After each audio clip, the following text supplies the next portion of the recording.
You're listening to The Rich Life Revolution with me, Michelle Cooper. My mission is to empower you to step into your next level of wealthy. You'll hear all the deets, a little bit of inspiration, and real life takeaways so that you can create your own rich life revolution. Let's dig in. Welcome, everyone. Today, we're diving into one of my favorite topics, which is travel. And in fact, we're going deeper into the concept of transformative travel. This is something that I've experienced wholeheartedly and live by and feel that it is like the quantum leap experience in the evolution of your life. Okay.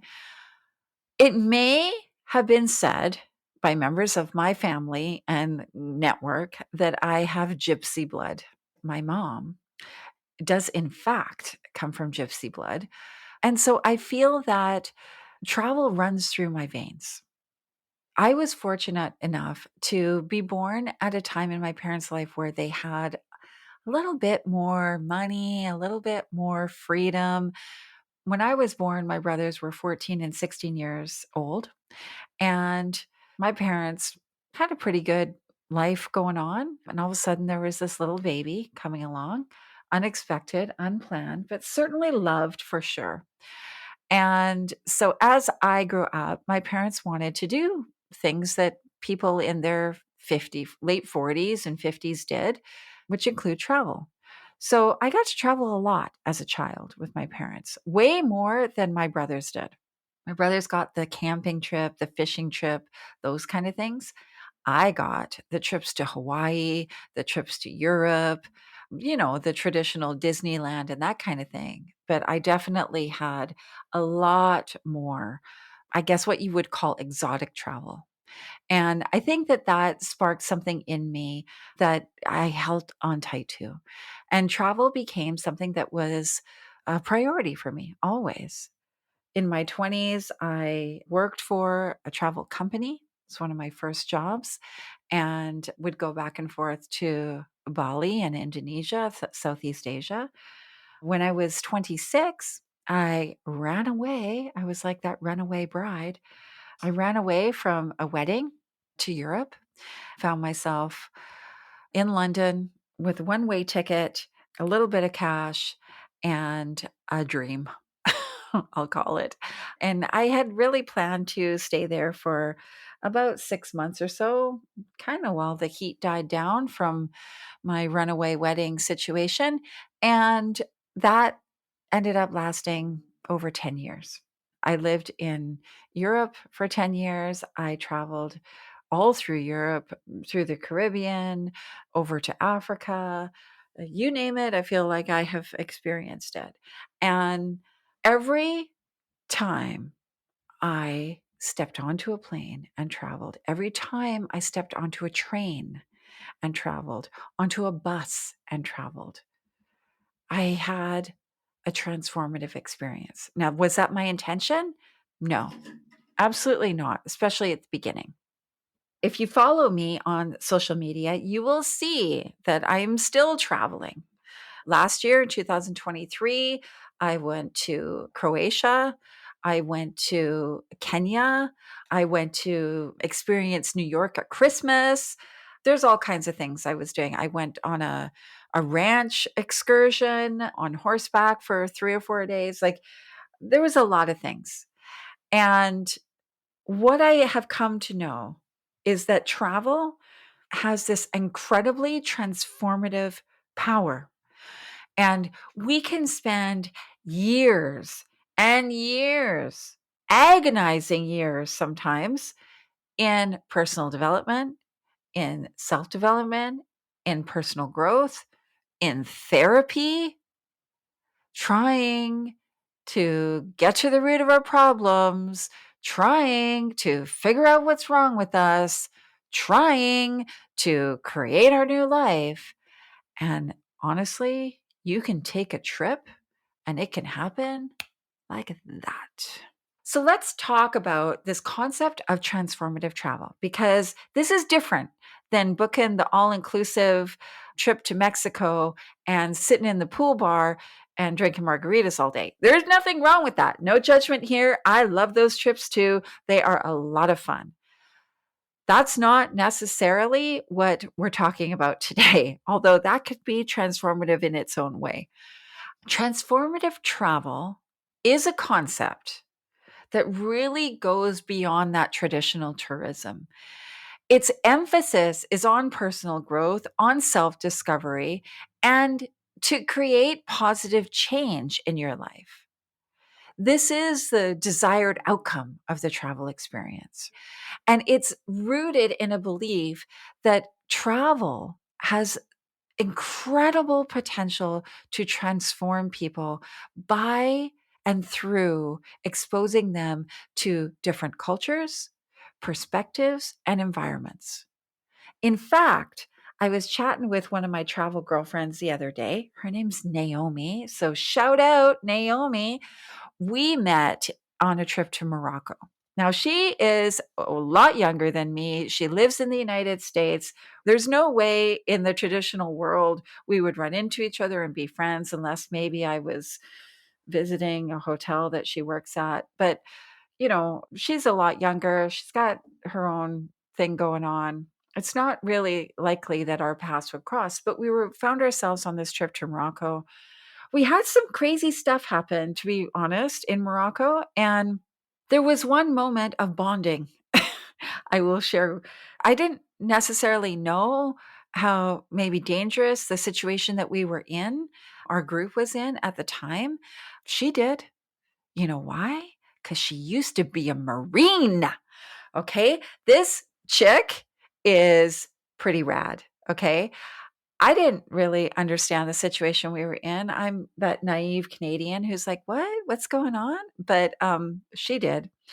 And in the moment, it wasn't a thing, right? Like we weren't talking about it, wasn't a thing. It was only at dinner that I truly understood through her and somebody else sharing their interpretation of our situation that there was something going on that I perhaps wasn't aware. That was our first kind of like, oh, okay, I like this girl. She's amazing. Then we found ourselves in Croatia together. So 2 weeks ish on a yacht in Croatia, floating around in the Adriatic Sea. We had the funnest day scootering around an island. It was phenomenal. And we talked a lot about mindset, about anxiety, depression, overwhelm. I got to understand her a little bit better. She got to understand me a bit better. And then we ended up in Kenya together. And we had the best trip. I would say probably the best trip so far. My best trip with Naomi so far was Kenya. We had so much fun. Oh my God. Like an illegal amount of fun. Okay. But, anyways, I was talking to her the other day, just on WhatsApp. We were chatting back and forth, checking in with each other. And she mentioned how she's feeling like she doesn't fit into her world right now. She doesn't fit into her community, into her country, into all the stuff that's going on. She doesn't understand how people can think the way they do, say things they do, act the way they do, and that it was becoming kind of depressing and a little bit anxiety invoking. When we expose ourselves to new and different cultures and perspectives and environments, of course, we are going to shift. Everything is going to shift. And we have a huge opportunity there where we can step into our own transformation, which is what I was sharing with Naomi, is that she was transforming. Like the butterfly coming out of the chrysalis, things were changing for her. And change is not comfortable usually. That butterfly turning into the mush, like from the caterpillar into the mush to evolve into the butterfly or emerge as a butterfly, I'm sure that shit is not comfortable. But it's the biggest symbol of transformation. So, there's a few things I want to drop here about transformative travel that I want you to consider. Because if you are wanting to transform your life, I'm going to invite you to consider travel as your quantum leap into your transformation. So let's drop these nuggets. When we think of the key aspects of transformative travel, for sure, mindfulness, being fully present in the moment, not on our phones, not distracted with stuff, being in the moment, taking it all in, being aware of our surroundings, our experiences, and the emotions that are coming up without any judgment. I will tell you that there were several times, quite a few times actually, on safari in Kenya where I was staring out into the Great Plains of Kenya, watching the animals, looking at the sunrise or sunset, and tears were flowing out of my eyes. And I just had to be in the moment without any judgment. I don't have to make a meaning out of it. I don't have to create a story. I can just be in that moment and let it flow.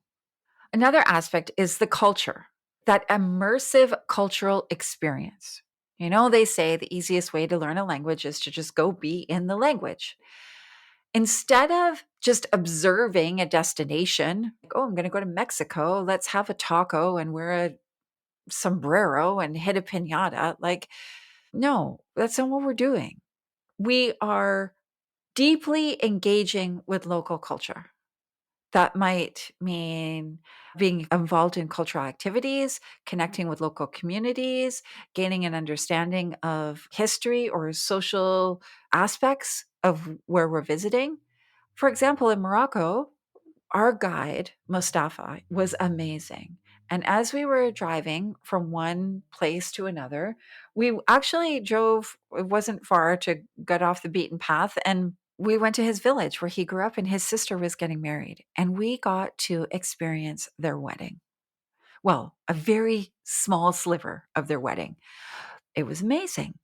Like, that's not going to happen just, anywhere, right? So it's the cultural aspect of where you're going.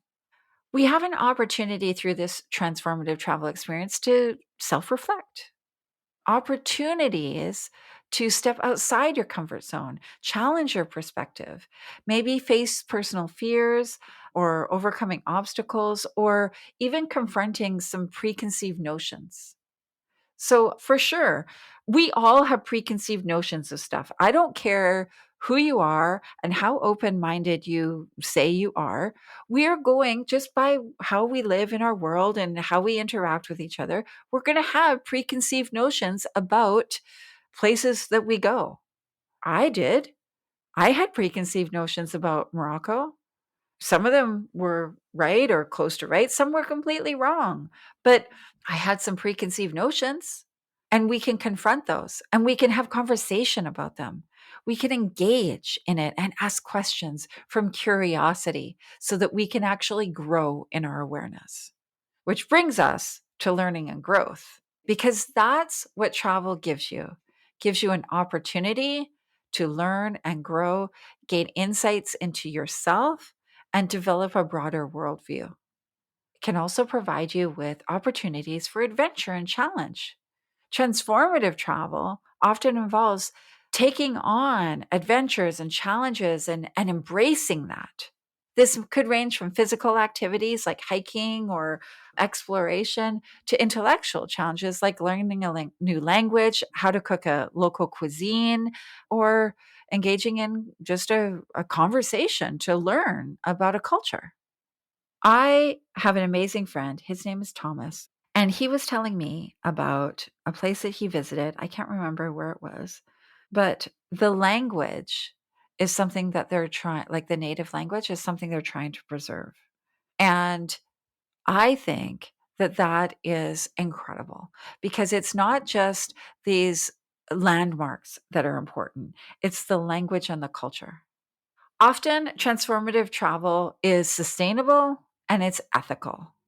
So, this means that it prioritizes sustainability and has ethical considerations. So, it might be eco friendly accommodation or supporting a local business or an organization. For example, one of my friends, Marlo, does a retreat in Mexico every year, and everybody at the retreat goes and works for a day at a local animal shelter. it's ethical. There's really meaningful connections that happen. As I explained to you, had this connection with Naomi. I've had several connections with quite a few people. I've made great friends on my trips. But it also might be connections with local people, sharing experiences with your fellow travelers, participating in group activities. That fosters a sense of community, of belonging, because really all any human really wants is to be seen, heard, and understood. We can do that by creating this community of like minded people who are really focused on personal transformation.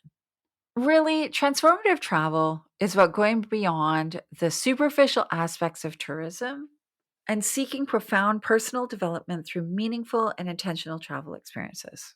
This is what I invite you to do. How do you find this? There's lots of organizations that do this. And it could be as easy as connecting to somebody who offers retreats as part of their coaching or consulting. Sometimes people offer retreats just all on their own. So you don't have to be a client of theirs to go on one of their retreats. Then you could also Google it. If you're looking to take your first step into this, a great thing to do would be to look at a yoga retreat. That's going to be an easy step into transformative travel. If you want to hang out with me and travel with me, I would love to do that. And I am curating rich life experiences. These are adventures for women who are really wanting to revolutionize their life and quantum leap their transformation. We're going to run 3 experiences in 2024. And if you are at all interested in this, all you need to do is hit me up in the DMs. These are by application. As I said, I'm curating this. Not only am I curating the experiences personally, but I'm also curating the group of people who are going. So it's not for everyone. But if this episode has lit a fire under your ass and you want to travel with me and the people that I love spending time with, like Naomi, hit me up because this could be a game changer for you. I would say that the biggest transformation of my life has been over the past 3 years where I have really stepped into transformative travel. I hope this excites you as much as it excites me. I can't wait to see the rich life experiences and adventures that I'm bringing to the world materialize and hit all of the social medias. And I would love to do that with you if that feels like a calling that you want to explore. Have an amazing day. And check out next week's episode, which is my interview with Kendall Summerhawk, the creator of Sacred Money Archetypes. This is a good one. You won't want to miss it. Thanks for hanging out with me. I hope you got at least one gold nugget today. Be sure to grab your copy of the Rich Life Revolution workbook to help you set the foundation for your next level of wealthy. Get it now at richliferevolution.ca, and I'll see you later.